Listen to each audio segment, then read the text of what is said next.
Ladies and gentlemen, my name is Paul, and in this RedGamingTech.com video we're going to be discussing as well as analysing tech news which as usual has popped up in the past 24 or so hours. Hopefully you are having an amazing day. We have lots of news to get through in this video, but the bulk of it is going to be focused on the PlayStation 5 and VRS support, or variable rate shading. I'll be calling it of course VRS for brevity's sake in this video. There have been an awful lot of discussions online recently, many of which I've been tagged in, that the PlayStation 5 really does not have variable rate shading. The thing is about all of this is it's untrue. The PS5 does support variable rate shading, and we have several pieces of evidence that this is the case. For one, Shut Up Munster, who is an art lead over at Activision, was speaking on NeoGAF, and well, what he said, if that makes sense, on the screen yourself, but basically stated that processes in the geometry engine happen before you even begin drawing, which is where VRS comes into play. See Nvidia's Turing mesh shaders for a better idea of what's happening here. And then he also pushed the fact that for the next generation, of course, the SSD is going to open up a swathe of improvements. And of course, as we've discussed a lot of times on this channel, it's not just limited to, oh, I can load a level faster, or we can not need to worry about those walking and talking sections. It's also quite simply that you can stream in vast quantities of data. So this means that you can have much richer, more detailed worlds, you can have high resolution textures and you can stream those in as necessary, and it also means that you can traverse the world a lot faster, and basically just removes a lot of limitations that currently exist with, of course, the mechanical slow drives we have now. And I think that the SSD is going to be a marvellous piece of technology for both consoles. But anyway, getting back to the PlayStation 5 and variable rate shading. Another reason we know that the PS5 has variable rate shading is because it also has foveated rendering. As a quick reminder of what foveated rendering is, foveated rendering is for virtual reality. It basically tracks the fovea in your eye, hence the name. And the purpose here is to reduce workloads on areas which are inside your, or outside, sorry, your peripheral vision. Because if you're looking at something to the side, you can obviously see it in less detail compared to something that you're actually focused on. So this is an extension of that. So one confusion a lot of people have is that they say, well, the geometry engine removes the purpose of having variable rate shading. But that's kind of like me saying to you, well, you've got 2 feet, you don't need hands, right? It's kind of identical. Because the two things are not actually doing the same job at all. I'm going to keep things really simple for this video, so if you're like a graphics programmer or something more advanced, I apologise for keeping things very simplistic, but I do want to make sure that as many people understand this as possible. Variable rate shading does pretty much what it says on the tin. The idea here is that it essentially adjusts the detail of shaded objects. So for example, texture details or processing of specific effects on the geometry. I've actually spoken a lot more about this in the DirectX 12 Ultimate video, so you can go ahead and check that out. It's very similar technology. It's part of the RDNA 2 feature set. But Nvidia also have this available with Turing, and you can check out some games like Wolfenstein New Blood, which does actually employ a variant of variable rate shading, and obviously it does so with a performance benefit. Essentially, things which are, let's say, blurred because maybe camera blur is hitting it, or an object blur, which can be shaded with lower detail, or something that's quite far in the distance, or something that you really wouldn't be able to see with super fine detail anyway.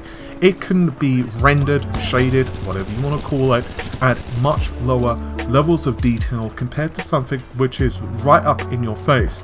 So, to use the same example as I provided in the DirectX 12 Ultimate video, if you're playing Wolfenstein, would you rather A, have lots of detail on the dog, which is trying to chomp your face off or burn you with a flamethrower, or B, have lots of detail in the object which is in the far background. Consoles have finite amounts of performance. The GPU can only handle a specific workload. This is whether you're talking about the Xbox, the PlayStation, and even the PC as well. Just because you've spent $1,000, for example, on a high-end card, it does not mean that you want to waste performance on something that you won't really ever see in-game. The visual difference is imperceptible. So, it's naturally better to either A, save the performance so that you can have a higher frame rate, or B, shade things which will be noticed by the player in greater visual detail. I've spoken more at length about the geometry engine in previous videos, so I'll link them in the video description, but once again, what it does is basically in the name of the thing itself, geometry. So obviously when you're creating a scene, it's rendered with a final output containing things like textures, lighting effects, particles, and all the other cool stuff that looks really pretty on screen, but ultimately underlying all of this is geometry itself. The geometry pipeline, well, the entire rendering pipeline is a very complicated subject, and I'm putting that extremely mildly. But in a nutshell, the further along you get to draw a specific object, the more resources you've wasted. So basically what you want to do is eliminate an object. You want to cull objects which will be invisible. For example, they fall outside of screen space, or they're obscured by another object, or what have you, as early as possible in the rendering process. Being as efficient as possible when it comes to the rendering pipeline means that the system itself has a lot more overhead where you can do more stuff. I said recently in another video regarding the PlayStation 5 that from what I understand, speaking to a few developers, one of the big complaints about the PlayStation 4 Pro is the fact that developers didn't really have as much control over certain aspects of the GPU as what they would really have liked to have had. And this is one of the reasons that the PS4 Pro was actually kind of noisy. I've heard that certain developers were complaining an awful lot that they didn't have as much fine-grained control over culling, and the entire process of the pipeline is what perhaps they would have wanted, which is why the geometry engine is in place, so that developers can have that control. And now ultimately, of course, you can see yourself how both of these things, variable rate shading as well as the optimizations of what is actually drawn in terms of geometry, are as important as one another. It's not just a case of I want one, you want as much optimization during the rendering process as humanly possible. And this, of course, is much like the Xbox. The Xbox Series X employs various techniques for optimization. It has variable rate shading, once again, because of the fact that it's part of RDNA 2. I'll get more into that in just a second. And it also has mesh shading, which is extremely powerful. I've gone into this more extensively in the DirectX 12 video and a couple of other videos, but if you didn't watch those videos, long story short, it changes how the geometry pipeline is handled on the GPU. It basically handles it more like a compute shader, which basically just means it's a lot easier for the GPU to kind of wrap its head around what's going on. Now, once again, to go back to the variable rate shading and it being an underlying feature of the GPU, a lot of folks are getting confused because they are associating a feature with an API. Bear in mind that, for example, hardware-based ray tracing is supported with Kronos Group's Vulkan. I actually had a recent interview with Neil Trevitt from Kronos Group on the subject of hardware-based ray tracing, of course on Vulkan and lots of other stuff. Some stuff pertaining to the next generation console, but most of it, of course, specifically revolving around graphics in general. It was around 2 months ago. I'll try to remember to link it in the video description. And he was going into this stuff quite extensively. A really fun interview, about an hour long, so if you've got some time to kill, then I'd of course encourage you to check it out. But long story short, a feature set of a GPU is not indicative to the API, it is part of the GPU architecture itself. So in short, just like on PC, you can have an Nvidia GPU, like a Turing card, so let's say you've got an RTX 2080, then of course you can run a game using DirectX 12, DirectX 11, OpenGL, Vulkan, whatever, and feature sets can be exposed depending on the developer themselves. For example, you can run Wolfenstein using Vulkan or Doom on Vulkan, and Wolfenstein will of course support features like DLSS, it will support hardware-based ray tracing, but furthermore, you could run a game like Shadow of the Tomb Raider and you would also have support such as hardware-based ray tracing. And Vulkan, of course, can also do things like variable rate shading. Now, for the PlayStation, it does not use DirectX 12 Ultimate, it does not use DirectX. Instead, it uses PlayStation's own specific shader language. The family is known as PSSL, PlayStation Shader Language. And from what my understanding is, the PlayStation 5 is basically using a derivative of this. It's obviously enhanced and the feature set has been adjusted specifically for PS5 features. But long story short, I'll stick to the PS4 version here because it's better understood. But basically there are two versions of the API. There's a low-level API and a high-level API. GNMX is the higher-level API. This basically means that developers need to be less familiar with certain concepts of what the API is doing. Like, for example, memory management, which is a really big topic in computer graphics, is not completely handled, but largely handled by the API itself. So developers don't need to worry about crashing the console because they are mishandling a chunk of memory. It's a lot harder to make those kind of mistakes. And this obviously has the benefit of being faster to develop a game for, and also has the benefit of not needing so much complexity, but it also is less powerful. It allows you to get less performance out of the system. GNM, on the other hand, is the reverse. It's much lower level, really, like, pretty much addressing the GPU right down to the metal. It's as low level as possible because it's designed specifically for PlayStation hardware. And that, of course, allows the developer to do all manner of things, of course, as long as it's supported hardware-wise on the GPU. But the developer is also having lots of responsibilities thrust upon them.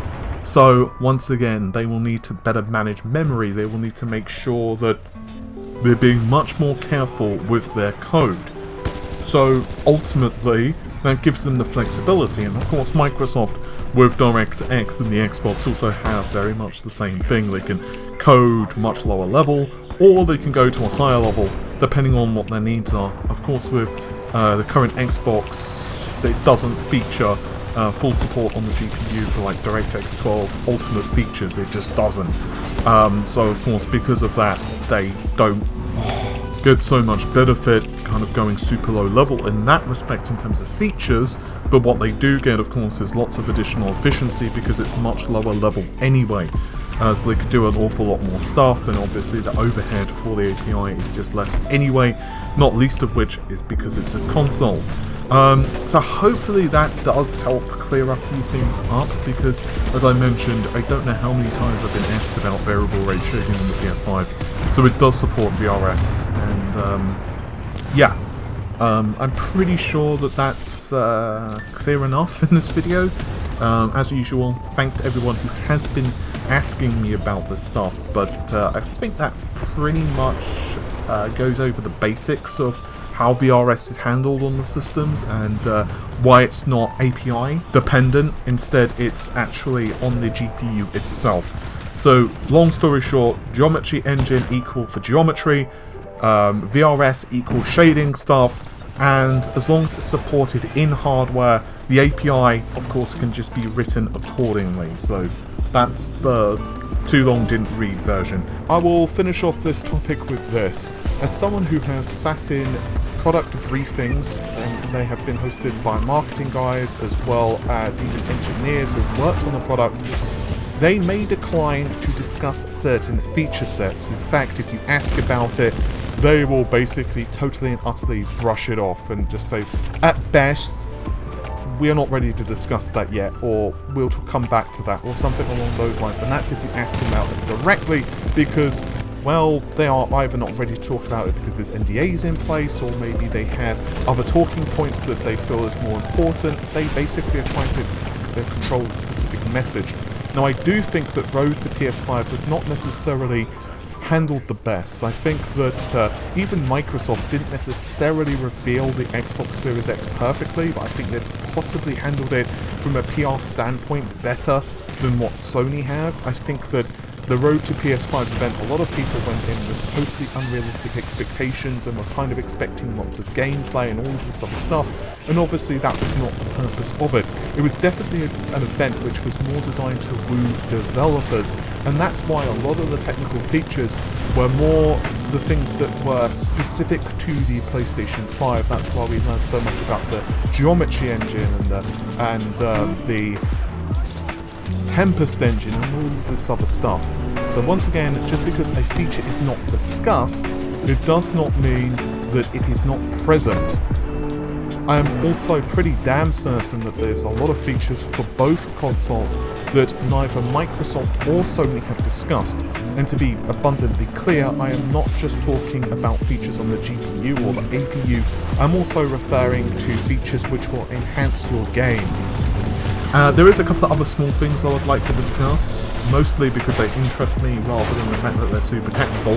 One of which concerns Resident Evil 4, and it's getting a remake apparently. This information has originated on the website Video Game Chronicle, so of course I'll link them in the description of the video. And allegedly, the original director of Resident Evil 4, Shinji Mikami, who of course has since gone on to do other work, including The Evil Within. I actually really liked Evil Within. I think Evil Within 2 may be slightly better. Let me know what your thoughts are on Evil Within. I thought it was a bit underrated. I quite liked it. Anyway, he was originally approached apparently, but he turned down the job. And instead what he did is provide informal advice to the development leads.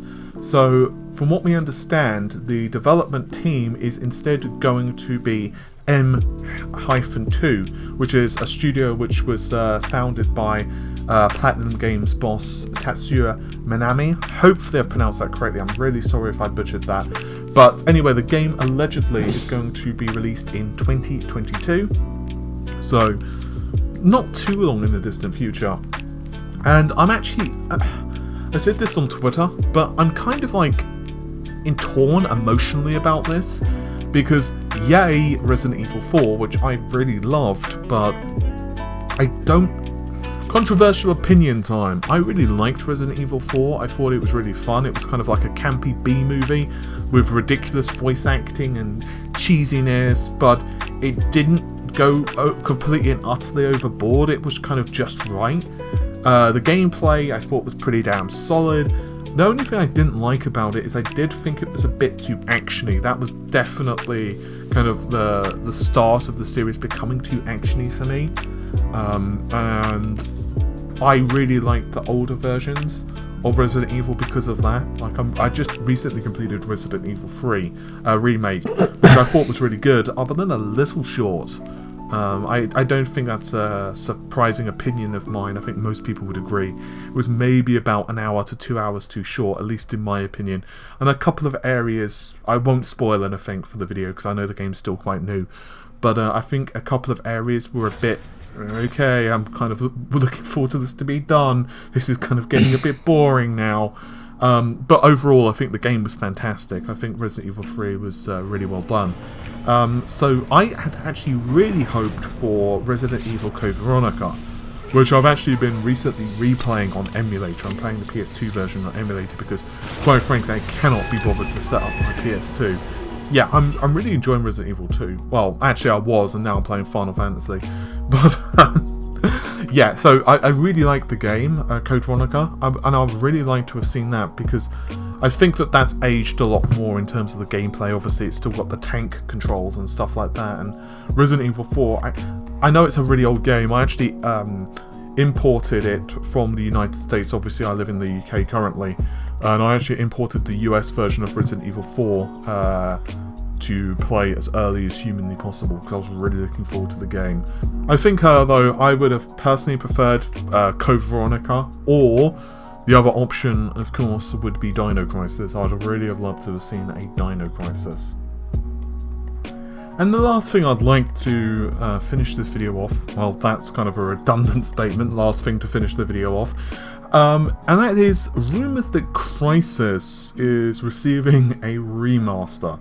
Remake or remaster, who knows, and this could be based on new CryEngine technology. As you would probably imagine, this would be absolutely phenomenal, given, of course, the next generation consoles will soon be released, but also we have ridiculous performing computer hardware compared to Crysis when it was originally launched back in the day. And Crysis even now can bring a lot of systems to its knees, mostly because of optimization problems. The engine which was used back then really wasn't that great at handling lots and lots of hardware threads on the CPU, and of course didn't also fully make use of a lot of GPU technology.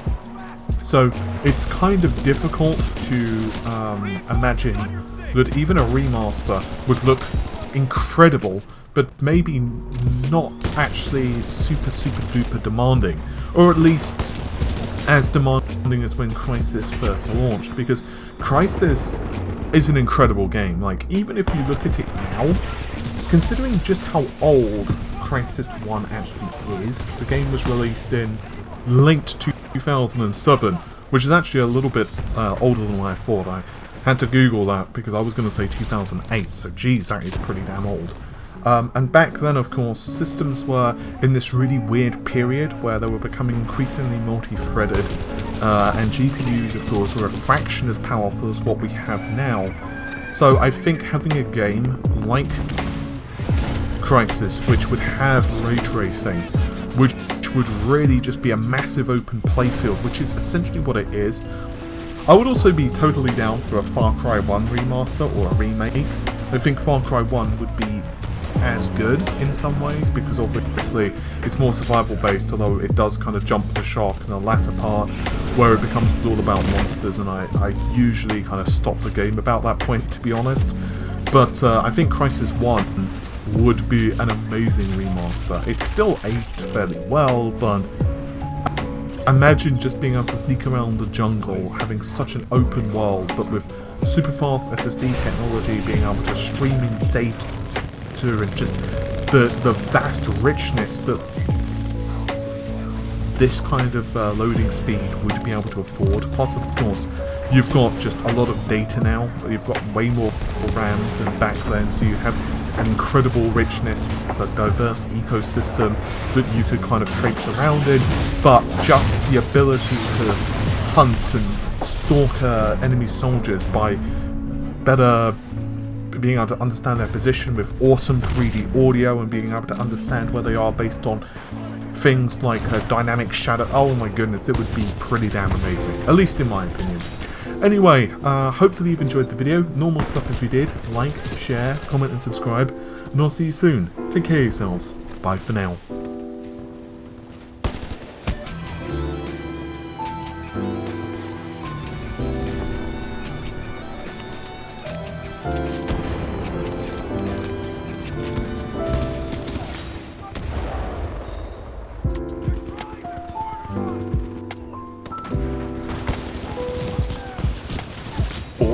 Pushed compute shaders to the GPU to handle stuff that was previously run on the SPEs, such as, say, physics. Meanwhile, audio was shifted to the CPU for the PlayStation 4. It becomes much easier for developers to crank out games as a result. Fast forward a few years to the PlayStation 4 Pro, once again codenamed Neo, and the decision was made by Sony to bump the specifications of the GPU up to 4.2 teraflops, crank the clocks of the CPU and tweak the memory. They also added in a plethora of new features, including AMD's Rapid Packed Math, and pushed in AMD's Primitive Discard Accelerator as well.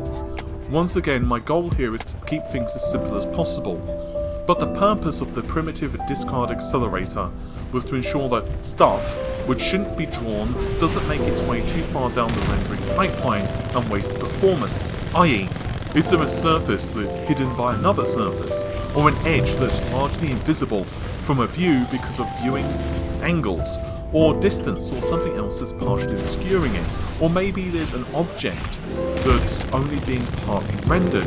Primitive Discard is another Vega-like tech which made its way into the Polaris-based PS4 Pro, just for your FYI. Anyway, from what I've learned, the geometry engine of the PlayStation 5 takes this idea and builds on it, with specific tech which has built-in functionality, i.e. developers can access it as part of the hardware pretty much out of the gate to deal with these issues, but it can also be programmed and controlled by the developer, so geometry and vertices are nuked as early as possible in the rendering pipeline.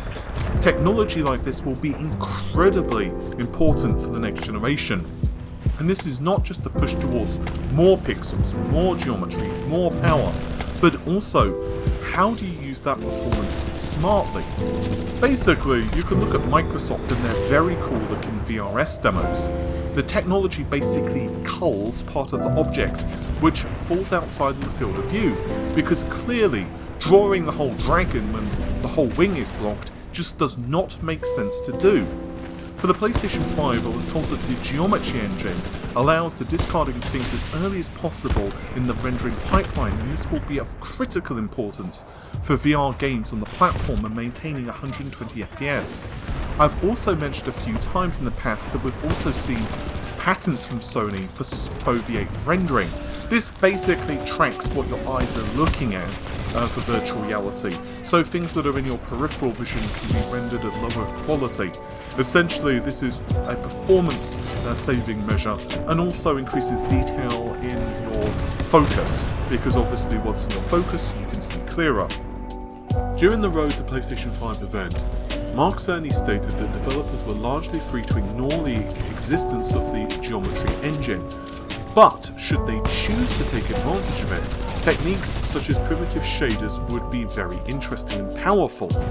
This tallies up to what I was told, that yes, developers can largely choose to ignore the geometry engine and let it take care of things itself, but programmability is one of the key focuses of the PlayStation 5, the geometry engine as well as the console itself, from Mark Cerny and the team. For example, when it comes to the PlayStation 4 and PS4 Pro, if developers had just a little bit more low-level control over the culling aspect of the DPU, apparently the system would have not produced as much noise as it did, particularly for Neo. Therefore, once again, this is one of the reasons that we're seeing programmability being pushed so heavily with the geometry engine as well as the rest of the system. Basically, Mark Cerny and the team want a system which is easy to start out with and to get lots of power and performance, as well as of course lots of features.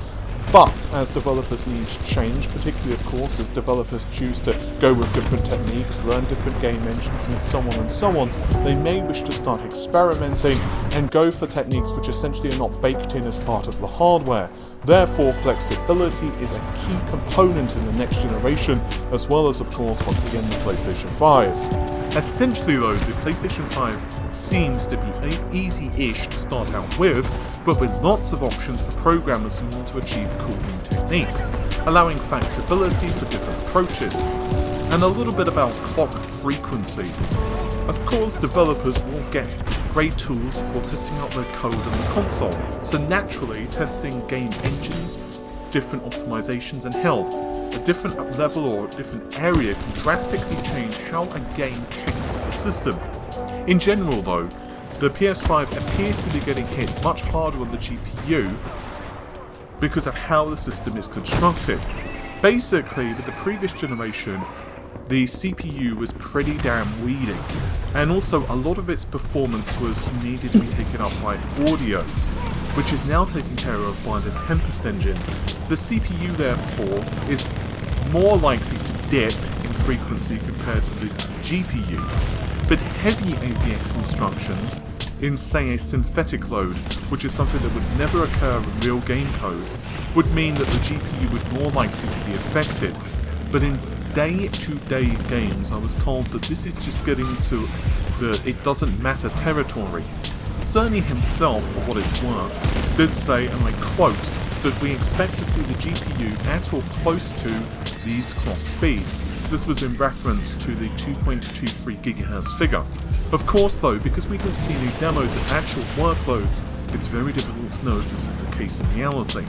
However, this person who was speaking to me did confirm that he thinks that the GDC event probably should have been a more private affair, or at least not pushed heavily on social media, as he believes that people have misunderstood the system, and actually much of the Xbox Series X as well.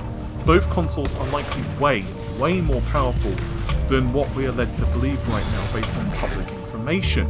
Instead, he feels that maybe GDC event Road to PS5 should have been pushed for games developers only, and a separate thing another time for gamers, but of course what's done is done. To my understanding, the PlayStation 5 is very tightly integrated, not just the CPU and GPU, but also things such as the Tempest engine, various buses, and all of this stuff have come together to form a very powerful console. With that said, from what my sources told me, they believe that there's going to be a specific look that will start to form with each console. That's not to say necessarily that, say, the Xbox Series X is going to look worse than the PlayStation, just that both machines have their particular strong suits, and as developers start to learn what those are, well, games are going to start looking better and better. From what I'm told, there's an awful lot of power under the hood for both consoles. The Xbox Series X GPU is just very powerful. That's all I'm going to say on that for now. And it's going to take developers an awful lot of time to fully maximize what those 52 compute units are capable of achieving. As for the PlayStation 5, there is just an awful lot of custom hardware. Oh, and before someone quotes me out of context, I don't know all of the custom hardware blocks in the PlayStation 5 or the Xbox Series X and what each of those blocks are capable of right now. So this is not to say that the Xbox has something inferior to the PlayStation. I'm just saying that what the PlayStation has in terms of custom